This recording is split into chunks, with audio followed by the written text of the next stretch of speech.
जीवन भर उसके साथ व्यापार करने को वचन दियो है, उसका क्या जशोदा? समस्या है तो समाधान भी हो गई। मैंने तो कही थी ना मौसी, जो हमारे समझ में ना आए उस समाधान का दायित्व भगवान नारायण पर छोड़ देना चाहिए। तुम सभी चिंता मत ही करो। जो अन्य व्यक्तियों के साथ बुरा करते है ना, उसके साथ देर सवेर बुरा ही होता है। और जिस हाथ से उस षड्यंत्रकारी ने तुम सबका दूध दही माखन लियो है ना, जल जाएंगे वो हाथ, जल जाएंगे वो। दोनों पिता पुत्र का इसी से स्वागत करूंगा।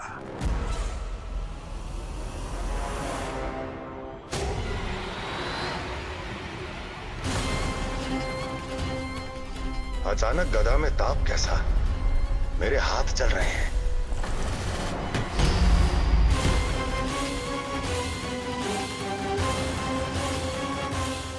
और वो व्यापारी जो तुम सबके शांत जीवन में भूचाल बन के आओ है, स्वयं शांति से थोड़े ना बैठ पाएगा। अरे उसके जीवन में उस षड्यंत्र से बहुत अधिक भयंकर भूचाल आएगा।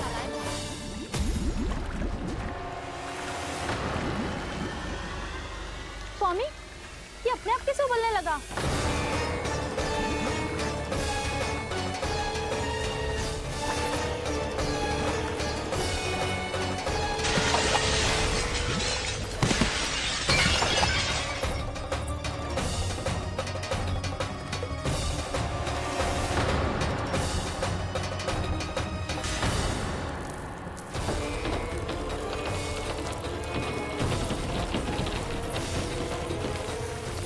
स्वामी, आप इस घर को महल बनाने का स्वप्न देख रहे थे, लेकिन ये खंडर बन गया।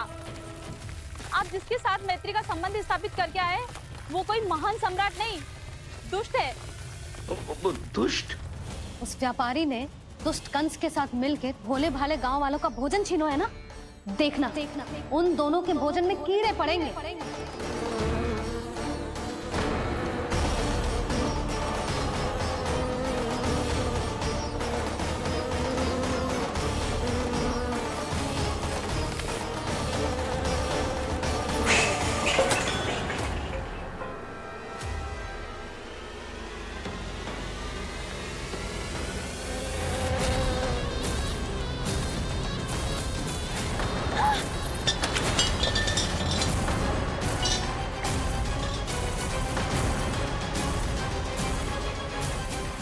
स्वामी, घर गया, जीविका का साधन गया, अब क्या जाएगा हमारा जीवन?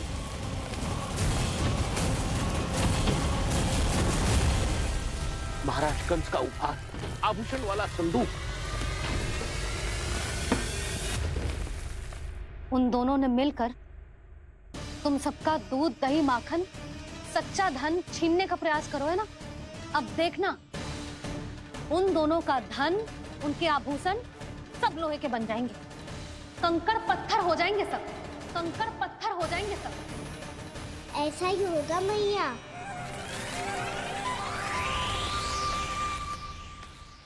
मेरे ग्राहक। लेकिन स्वामी, ये इतने क्रोध में क्यों दिखाई दे रहे हैं?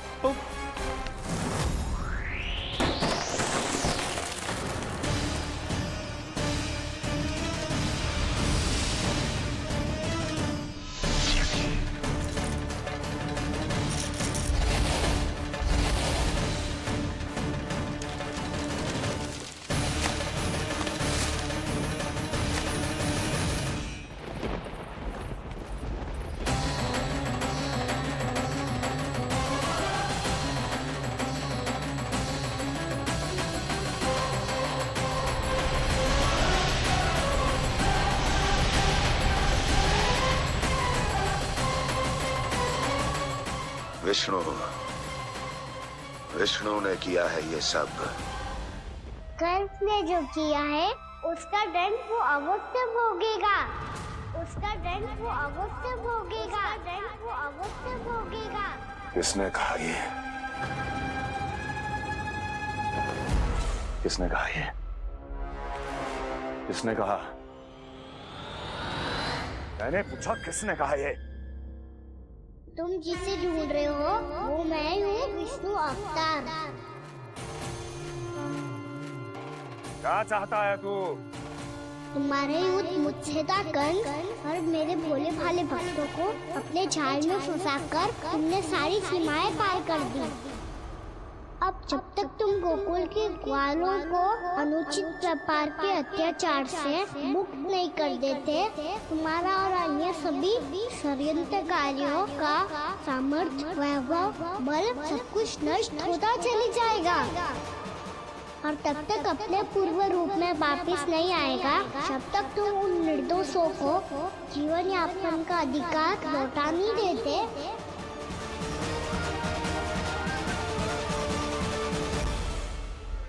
महाराज, दूध, दही, माखन सब कुछ पूरी तरह से सड़ गया है। महाराज, सारा अनाज, फल और सब्जियां सब नष्ट हो चुकी हैं महाराज। महाराज, महल का सारा पेयजल दूषित हो चुका है। छल है ये। ओ विष्णु अवतार हमें अपने माया जाल में फंसा रहा है। ऐसी सड़ी हुई मिठाइयाँ मैंने आज तक नहीं खाई हैं। खोए की नहीं, पत्थर की बनी है ये, उससे भी कड़ी है तुम्हारी ये मिठाइयाँ। आज के बाद कभी मिठाई नहीं लेंगे। जो बुरे कर्म करते हैं उनके साथ बुराई होता है, और अच्छे कर्म करने वाले को अच्छाई मिलती है। आप अपना कर्म कीजिए बाबा, आपकी चिंता अपने आप दूर हो जाएगी। और हाँ बाबा, शीघ्र ही आपको एक बड़ा डिनर लेना होगा। स्मरण रखिएगा, जो होता है वो अच्छे के लिए होता है।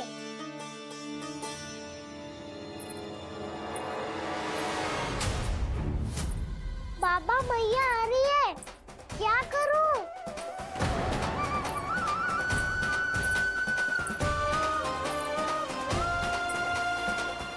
कछु सुझाव दो ना बाबा, जिससे मैया मुझे ऐसे नहीं देख पाए।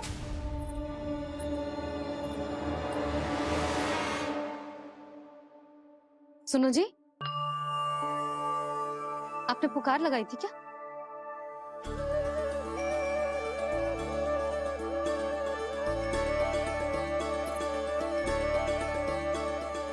तुम मुस्कुरा क्यों रहे हो?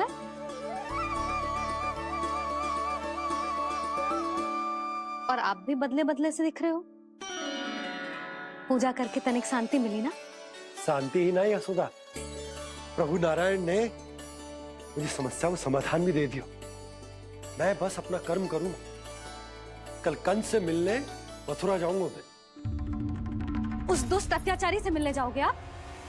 ना ना, मैं आपको उससे मिलने ना दूंगी। देखो ना आपने कैसे हमारे गांव वालों को फंसाओ है उसने। अवश्य ही आपको भी उसी उद्देश्य से बुला रहा है। आप मुस्कुरा रहे हैं प्रभु?